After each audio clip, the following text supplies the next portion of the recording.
সম্পদের হিসাব হিসাব এই যে সম্পদের বিবরণী দাখিলের যে সময়সীমা এটি ৩০ নভেম্বর পর্যন্ত ছিল, সেটি আরো 1 মাস বাড়ানো হয়েছে। এখন 31 ডিসেম্বর পর্যন্ত সম্পদের হিসাব বা সম্পদের বিবরণী দাখিল করা যাবে।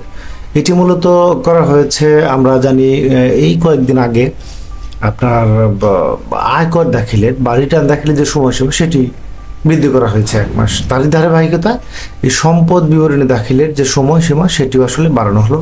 এনবিআর এর অনুরোধেই মূলত সরকার এটি করলো যে সম্পদের হিসাব দাখিলের সময় আসলে একটু বাড়ানো হোক, কারণ হচ্ছে বাড়ানো হয়েছে রিটার্ন দাখিলের সময়সীমা যেহেতু 1 মাস বাড়ানো হয়েছে। কোনো দপ্তর 20 তারিখ মানে এই মাসের 20 তারিখ 15 তারিখের মধ্যে সম্পদ বিবরণীর যে ফর্ম সেটি কিন্তু দাখিলের জন্য কর্মচারীদের তাগিদ দিয়ে আসছিলেন এবং তারা যেন 30 তারিখের মধ্যে অর্থাৎ নভেম্বরের 30 তারিখের মধ্যে যেন পাঠাতে পারে সেটি আসলে চেষ্টা করছিলেন।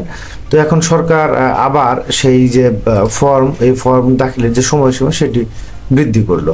অর্থাৎ এই যে সম্পদ বিবরণীর ফর্ম সরকারি কর্মচারীদের সম্পদ বিবরণী তথ্য তারা সিলগালাকৃত খামে কর্তৃপক্ষ বরাবর দাখিলের যে সময়সীমা সেটি কিন্তু 31 ডিসেম্বর 2024 তারিখ পর্যন্ত বৃদ্ধি করলো।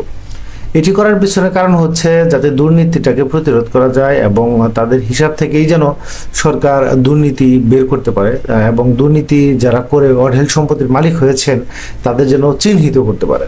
তো এই হিসাব কিন্তু 30 জুন পর্যন্ত অর্থাৎ 30 জুন 2024 পর্যন্ত যে সম্পদ আছে বা যে সম্পদ দেখানো যাবে, যে সম্পদ অর্জিত হয়েছে 30 জুনের পরে সেটি কিন্তু এখানে আসবে না, বা যে লোন বা যে আপনার স্থাবর বা অস্থাবর সম্পত্তি বৃদ্ধি পেয়েছে 30 জুনের পরে সেটি এখানে আসবে না। আগামী বছর যখন আপনি দাখিল করবেন সম্পদের বিবরণী তখন সেটি আসবে। তাই অবশ্যই আগামী মাসের মধ্যে অর্থাৎ 31 ডিসেম্বর 2024 তারিখের মধ্যে আপনাকে সম্পদের বিবরণী দাখিল করতে হবে। আর হ্যাঁ, আরেকটি বিষয় কিন্তু মনে রাখতে হবে, এই সম্পদের বিবরণী প্রতি বছরই দাখিল করতে হবে। এটা আসলে এরকম নয় যে আপনি এই বছর দাখিল করলেন আর কোনোদিন দাখিল করতে হবে না। হ্যাঁ, এটি পূর্বে রীতি ছিল কিন্তু সেটি কিন্তু বন্ধ ছিল মাঝখানে, কিন্তু এখন আর বন্ধ নয়, বন্ধ থাকবে না। এটি প্রতি বছরই আপনাকে দিতে হবে বা এই হিসাবটি সরকারের নিকট দাখিল করতে হবে। এই সংক্রান্ত আরো কোনো তথ্য জানতে আপনি ভিডিও কমেন্ট সেকশনে কমেন্ট করতে পারেন।